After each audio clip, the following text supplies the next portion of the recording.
Siamo giunti alla quarta corsa dal Savio, ritirato Freedom Noir. Restano in 12 al via, 1 Fairy Mail, 2 Fernandel Mic, 3 Florenzia Vic, 4 Fragoroso Gal, 6 Francia DVS, seconda linea, 7 Fantastico Leone, 8 Force del Pri, 9 59 Club, 10 Faggiola, 11 Fabio Enzo Jet, 12 Favela Ferma, in terza fila 13 Franca Joe. Favore in chiusura per Favela Ferma, macchina intanto che accelera con la velocità iniziale di Fernandel Mic, come era prevedibile, va al comando.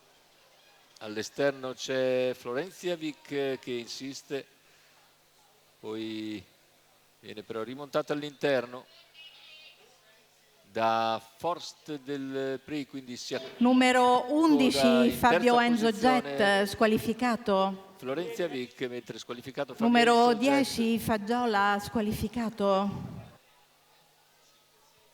Vediamo protesa in terza corsia addirittura Favela Ferma. Dopo i primi 500 metri di gara c'è il tentativo di 59 Club che progredisce, mentre anche Favela Ferma avanza, ma è sempre in terza ruota, corsa davvero molto dispendiosa. Tanto Fernandel Mic ha completato i primi 600 in 46,8. Arriva all'esterno 59 Club. 59 Club va ad accompagnare, ora in schiena è scesa anche Favela Ferma, mentre lungo la corda rimane Forst del Pri. 1:1,4 per gli 800 metri, si viaggia comunque ad andatura più che discreta per la categoria. Si mantiene in vantaggio Fernandel Mic all'altezza del chilometro, coperto nell'ordine del 1:16,6. All'esterno si impegna sempre 59 Club che è in schiena Favela Ferm. Insiste 59 a 400 dalla conclusione, Fernandel prova la difesa, poi in terza ruota scatta anche Favela Ferm. 59 e Favela Ferm vanno su Fernandel Mic, poi ha spostato anche Florenzia Vic, sta passando intanto in vantaggio Favela Ferm all'ingresso in dirittura d'arrivo. Favela Ferm nel finale si allunga per venire a concludere da netta dominatrice.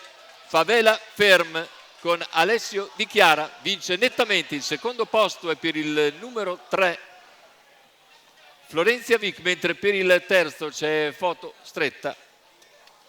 Sono praticamente piombati in 3 su di una linea. Da rivedere sicuramente per il terzo posto. Il successo invece non sfugge a Favela Ferm, che vince di quanto vuole con un percorso ostico ma più che convincente, come dice il distacco sul traguardo. Favela Ferm e Alessio Di Chiara vincono davvero molto molto bene. Il successo per conto della società Gaspare Loverde e del signor Gaspare D'Arrigo.